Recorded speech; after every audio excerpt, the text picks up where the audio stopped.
दिसंबरी TV.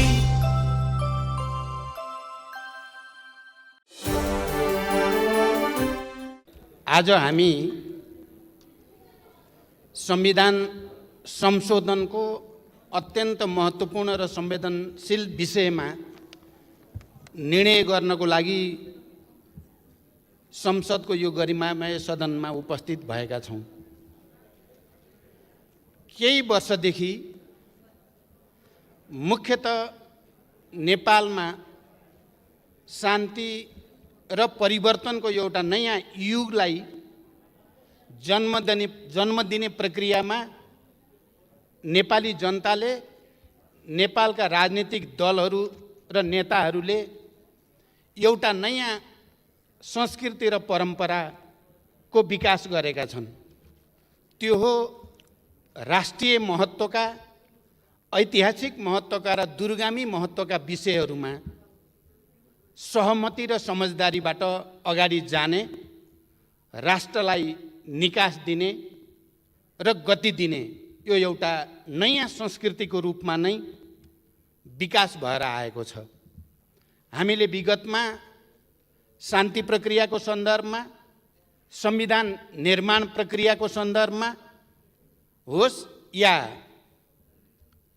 देशमा हुने विभिन्न प्राकृतिक विपदाहरूको सामना गर्ने सन्दर्भमा, खास गरी विनाशकारी भूकम्पबाट उत्पन्न परिस्थितिको सामना गर्ने सन्दर्भमा पनि हामी सबैले राष्ट्रिय जिम्मेवारीका साथ, अत्यन्त संवेदनशीलताका साथ सहमति, सहकार्यद्वारा जनतालाई राहत दिने, नेतृत्व गर्ने परम्परा जस्तै बसालेका छौँ र त्यही प्रक्रियाको एउटा अत्यन्त महत्त्वपूर्ण नयाँ कडीका रूपमा आज हामी दोस्रो संविधान संशोधनको यो घडीमा आइपुगेका छौँ। खास गरी देशको भौगोलिक अखण्डतासँग सम्बन्धित विषयमा हामी हिजो राजतन्त्र, खास गरी निरङ्कुश पञ्चायती तानाशाहीको प्रारम्भिक दिनमा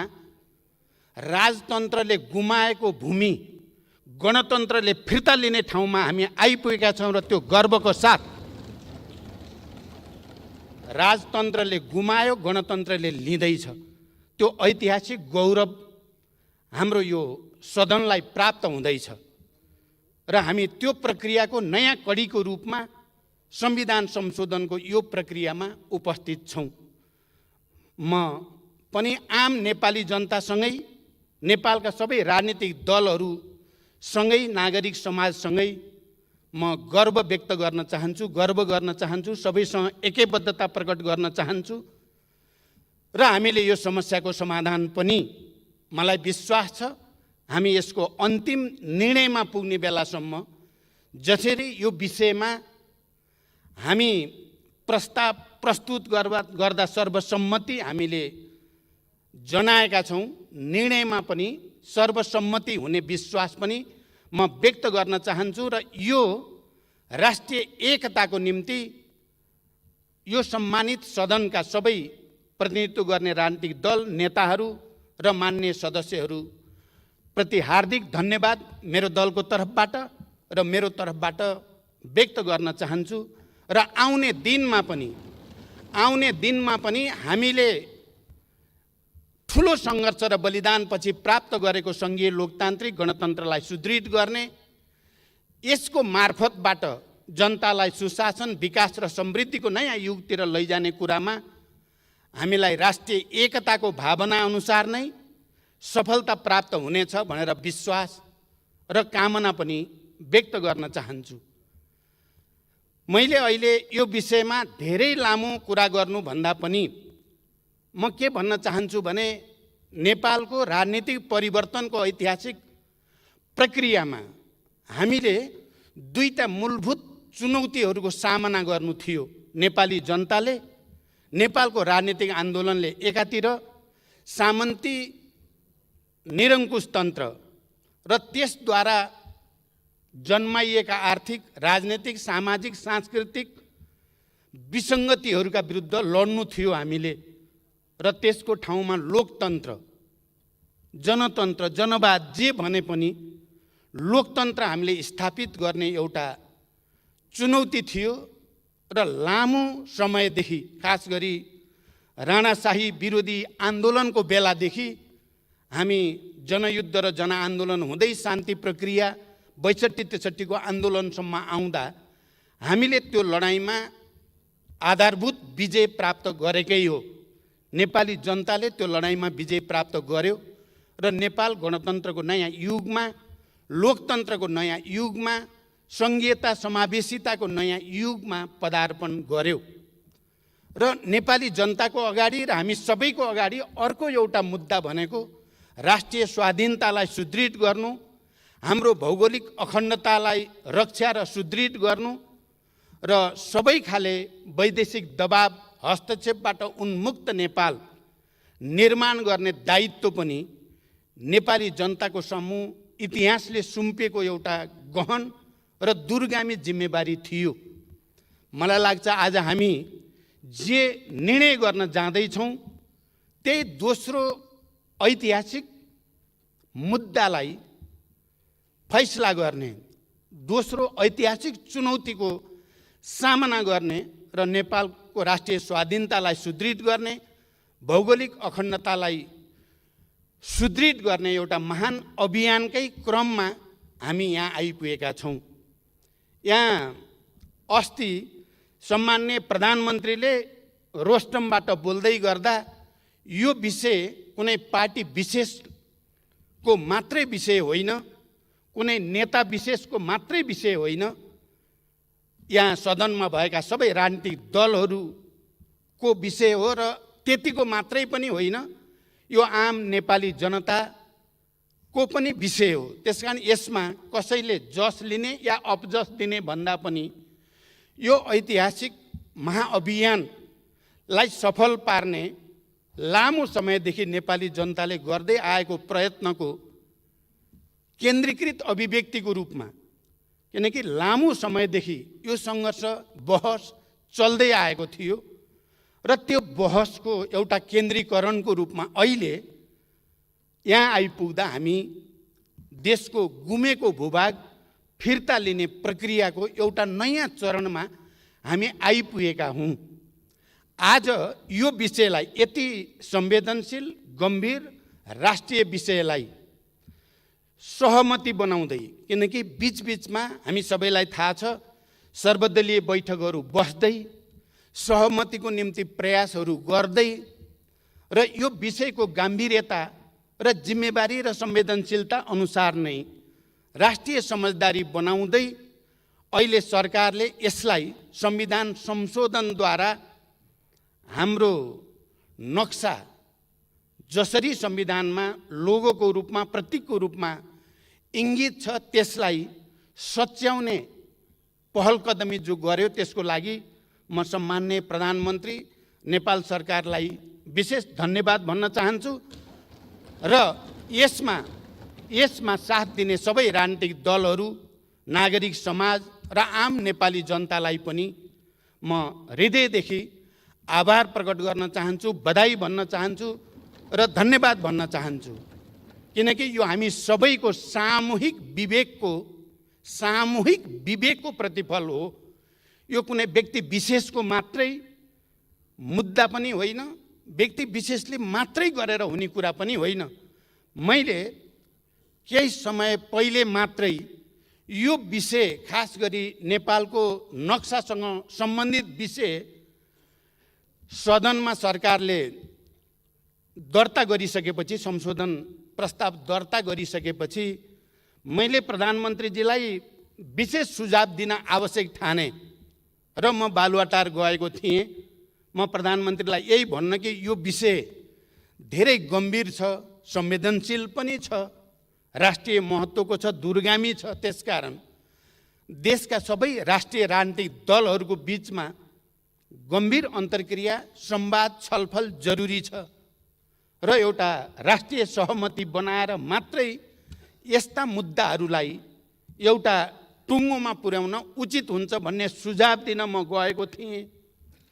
प्रधानमन्त्रीजी पनि सर्वदलीय बैठक बसाउने निर्णयमा मनमा पुग्नु भएको रहेछ र मलाई भन्नुभयो सर्वदलीय बैठक बस्नु पर्यो, तपाईँसँग सल्लाह गर्न खोजेको भन्नुभयो। यो त बडो टेलिप्याथी भए जस्तो भयो। म त्यही सुझाव तपाईँलाई राख्न आएको, तपाईँले पनि सर्वदलीय बैठक भन्नुभयो। यो त बडो गजबको चाहिँ कोइन्सिडेन्स जस्तो, संयोग जस्तो पनि भयो भनेर मैले भने। र त्यो सर्वदलीय बैठकमा मैले एउटा कुरा के भनेको थिएँ भने राष्ट्रिय स्वाधीनताको सुदृढीकरणका सम्बन्धमा, भौगोलिक अखण्डताको रक्षाका सन्दर्भमा नेपालले खास गरी 2046 सालको ऐतिहासिक जनआन्दोलनपछि पञ्चायती तानाशाहीका विरुद्ध लामो सङ्घर्ष, झन्डै 30 वर्ष लामो सशस्त्र शान्तिपूर्ण धेरै खाले सङ्घर्ष र बलिदानपछि जुन परिवर्तन आयो र परिवर्तनपछि जति सरकारहरू बने ती सबै सरकारले भारतसँग वार्ता संवाद गर्दा प्राय सबैले हिजोका असमान सन्धि सम्झौताको पुनरावलोकन, परिवर्तनका बारेमा कुरा उठाउने गरेको र 62-63 को आन्दोलनपछि जति पनि प्रधानमन्त्रीहरू बनियो, हामी सबैले एउटा मात्र होइन सबैले नै जुनसुकै राजनीतिक दलको तर्फबाट प्रधानमन्त्री भए पनि ती सबै प्रधानमन्त्रीहरूले नेपालको भूगोलको सम्बन्धमा, नेपालको सिमानाको सम्बन्धमा बडो गम्भीर ढङ्गले प्रश्नहरू उठाएको र संयुक्त वक्तव्यमा या समझदारीहरूमा भारत सरकारसँग ती विषयहरू उल्लेख हुने गरेको इतिहास बडो प्रष्टसँग देखिएको छ। मैले ती सर्वदलीय बैठकमा भन्ने पनि गरेको थिएँ, यो हामी सबैको निम्ति खुसीको कुरा हो र यो लामो कालखण्डमा 2007 सालपछिका धेरै आन्दोलनहरूको क्रममा नेपाली जनताको राष्ट्रिय चेतना, नेपाली जनताको भौगोलिक अखण्डताप्रतिको संवेदनशीलता र त्यो चेतना पनि गुणात्मक ढङ्गले नयाँ चरणमा पुगेकै छ।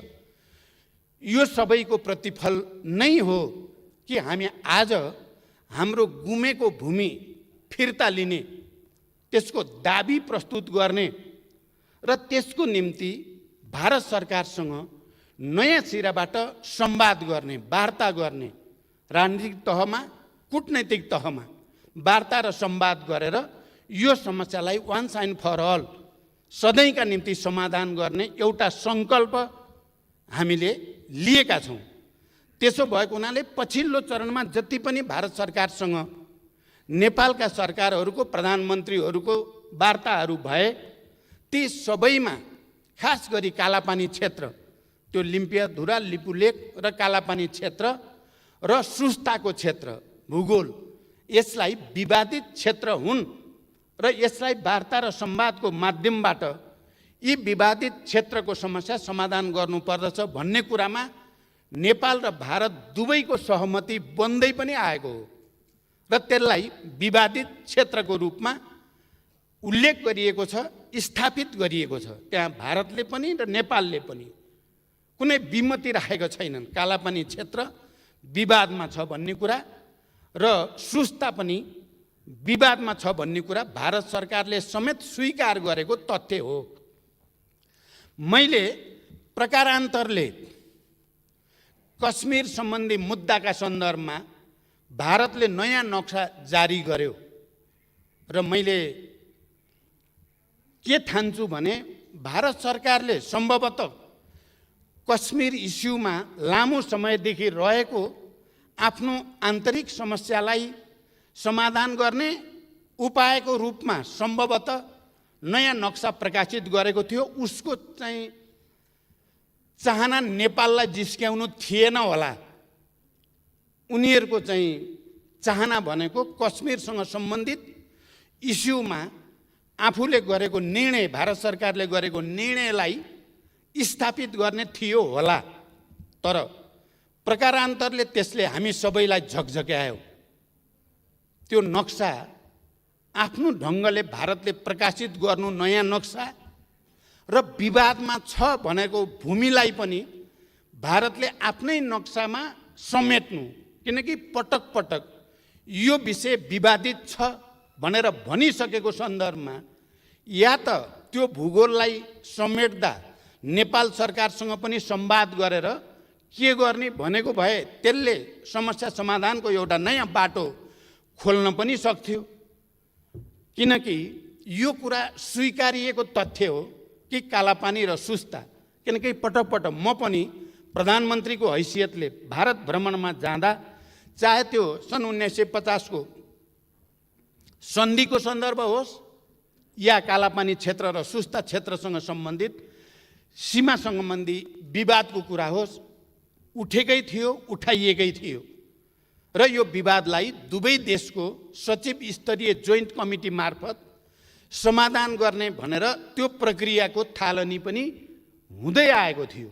यस्तो पृष्ठभूमिमा कुनै एउटा देशले नक्सा प्रकाशित गर्दा नयाँ सन्दर्भमा हामी आफैले स्वीकार गरेको ऐतिहासिक तथ्य र विवाद भनेर भनिएको विषय, किनकि एउटा कुरा प्राय के हुने गर्थ्यो भने जहाँको समस्या समाधान भयो त्यसलाई समाधान भयो भनेर टुङ्गियाको घोषणा गरौँ, जहाँ बाँकी छ त्यसलाई मात्रै समाधान हुन बाँकी सिमानाका समस्या भनेर कालापानी र सुस्तालाई बाँकी समाधान हुन बाँकी विषयको रूपमा, अन्य समाधान भइसकेको विषयको रूपमा टुङ्ग्याएर जाउँ भन्ने प्रस्ताव पटक पटक आउने गरेको हो र नेपालले त्यसलाई होइन, यो जहाँ सबभन्दा बढी विवाद छ तिनलाई समाधान नगरी अन्यत्रको विषय जो त्यति धेरै गम्भीर छैन ती विषयलाई समाधान भयो भन्नु उचित हुँदैन। सबैलाई एकैचोटि टुङ्ग्याउँ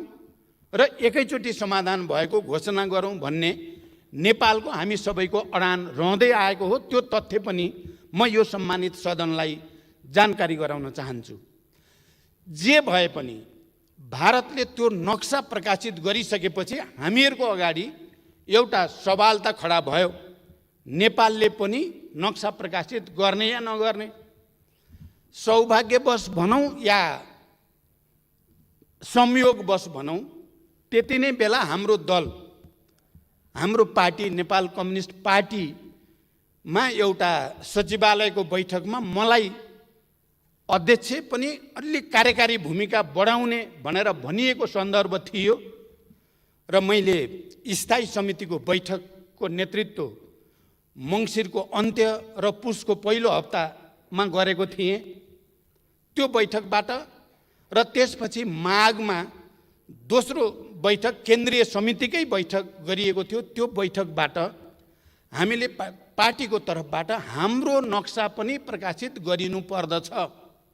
नेपालले पनि हामीले हाम्रो भूभाग जसमा हामी भित्र दुविधा छैन, नेपालीहरूको बीचमा कुनै विमति छैन, त्यो सर्वसम्मत भएको कालापानी, लिपुलेक र लिम्पियाधुरा यो भूभाग समेटेर नेपालले पनि नक्सा प्रकाशित गर्नुपर्दछ भन्ने निर्णय हामीले गर्यौँ र मैले पार्टी अध्यक्षको हैसियतले अर्को अध्यक्ष र प्रधानमन्त्री, सम्माननीय प्रधानमन्त्री कमरेडलाई नक्सा प्रकाशित गर्ने बारेमा पार्टीका निर्णयहरूको जानकारी पनि गराउँदै आएको थिएँ। त्यसकारण यो नक्साको कुरा अहिले मात्रै उठ्यो, अहिले मात्रै टुङ्गियो भन्ने कुरा होइन। जति बेला भारतको तर्फबाट नक्सा प्रकाशित भयो हाम्रो जिम्मेवारी र दायित्व बन्थ्यो कि हामीले पनि नक्सा प्रकाशित गरौँ।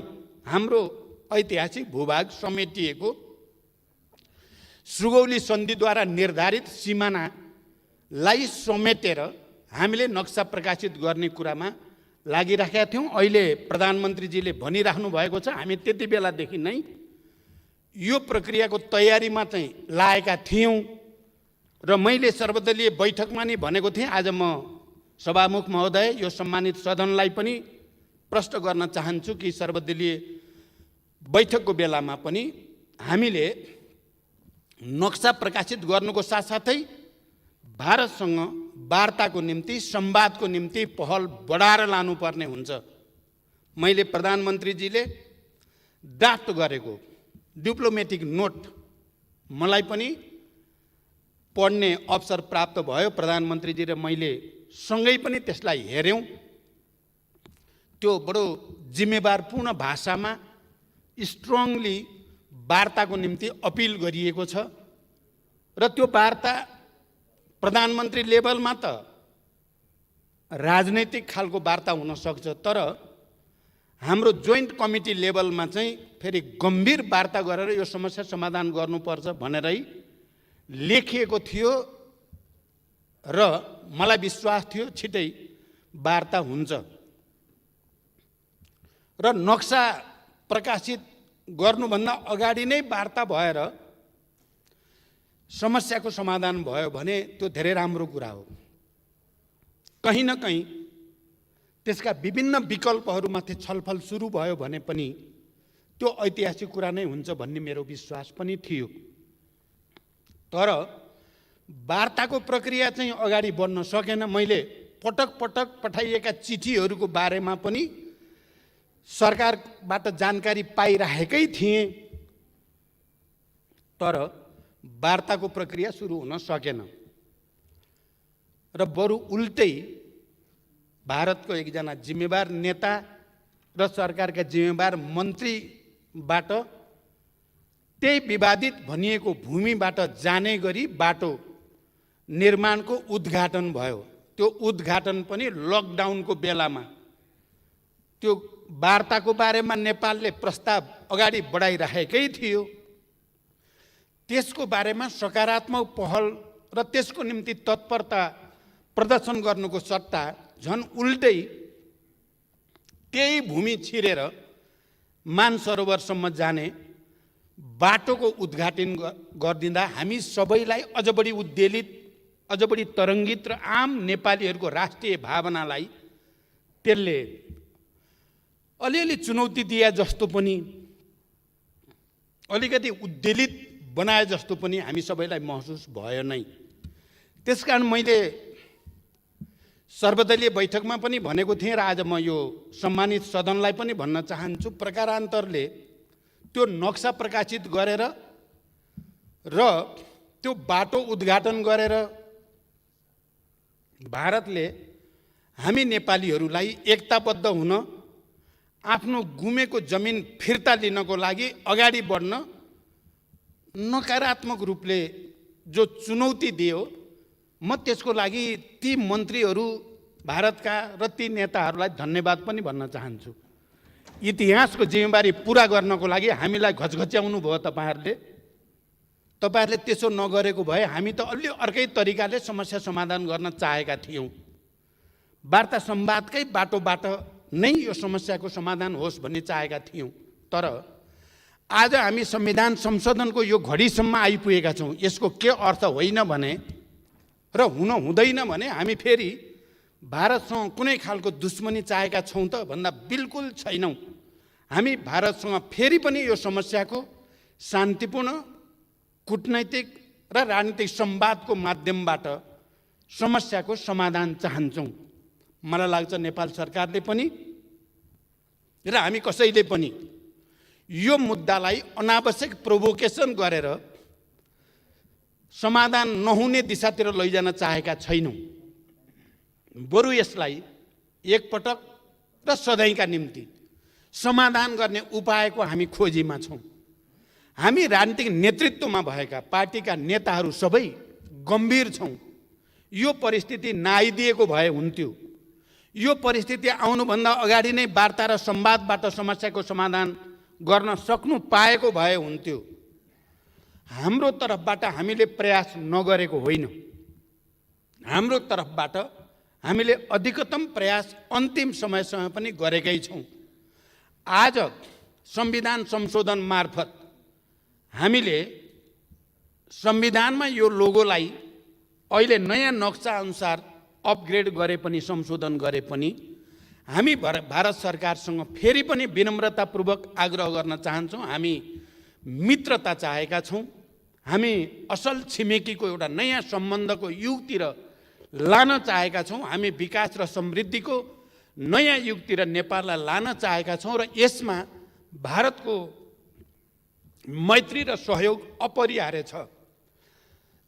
त्यसकारण म के भन्न चाहन्छु भने आज यो सम्मानित सदनबाट यो निर्णय सर्वसम्मत रूपबाट हुनु भनेको भारतसँग दूरी बढाउनु चाहिँ होइन, बरु भारतलाई यो समस्या समाधानको निम्ति अझ बढी घचघच्याउनु, उहाँहरूलाई अझ बढी प्रेरित गर्नु, उहाँहरू यो समस्याको सत्य तथ्यका आधारमा, ऐतिहासिक तथ्य तथ्याङ्क दस्तावेजका आधारमा समस्याको सदाका लागि समाधान गरेर एउटा असल मैत्रीको एउटा नयाँ चरणतिर लैजानको लागि एउटा वातावरण बनोस् भन्ने हाम्रो चाहना छ।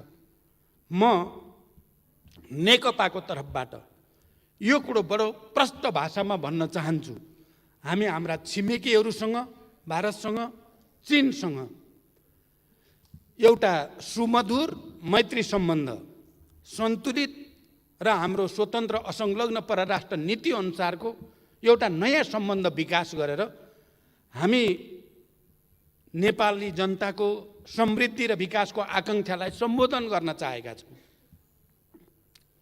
र हामीले यहाँ आज राष्ट्रिय सहमति हो, यद्यपि हामी विचारधारात्मक रूपमा, राजनैतिक रूपमा विभिन्न पार्टीका छौँ, विभिन्न राजनीतिक दलमा छौँ, विभिन्न दर्शनका अनुयायीहरू छौँ, तर नेपालको यो राष्ट्रिय मुद्दामा हामी सबै एक छौँ, सबै दलहरू एक छौँ। हामी सबै वर्ग, जाति, क्षेत्र, लिङ्ग, समुदायका नेपाली जनता हामी एक ठाउँमा छौँ। यो सन्देश हामीले भारतलाई चाहिँ कुनै किसिमले भारतलाई अप्ठ्यारो पार्नको लागि यो एकता प्रदर्शन भएको होइन, बरु भारतले हाम्रो समस्या ठिक ढङ्गले बुझिदियोस्, नेपाली जनताको भावनालाई, नेपाली जनताको चाहनालाई भारतले राम्रोसँग विचार गरिदियोस् भन्ने एउटा सन्देश प्रवाह गर्न चाहेका छौँ। र अन्ततः हामीलाई थाहा छ समस्याको समाधान संवाद र वार्ताबाटै हुने हो। हामी यसलाई योभन्दा पर चर्काएर कसैलाई पनि फाइदा छैन भन्ने कुरामा हामी सचेत छौँ। हामी त्यस्तो कुनै दुविधामा छैनौँ, हामी त्यस्तो कुनै बचकाना आवेगमा छैनौँ कि हामी निहित राजनीतिक स्वार्थको निम्ति यस्तो राष्ट्रिय संवेदनशील र ऐतिहासिक मुद्दामा खेलबाड गर्ने नेतृत्व हामी होइन। यदि हामी त्यस्तो हुन्थ्यो भने हामीले नेपालमा यो परिवर्तन सम्भव तुल्याउन सक्ने थिएनौँ। हामीले नेपालमा शान्तिको एउटा नयाँ उदाहरण विश्व सामु प्रस्तुत गर्न सक्ने थिएनौँ। हामीले यो परिवर्तनलाई यो स्तरमा ल्याउन सक्ने थिएनौँ। त्यसकारण अहिले फेरि एकचोटि हामीले विश्व सामु एउटा सन्देश दिएका छौँ। हामी नेपालीहरू नेपालको राष्ट्रिय मुद्दामा, ऐतिहासिक मुद्दामा एक ठाउँमा खडा हुन्छन्।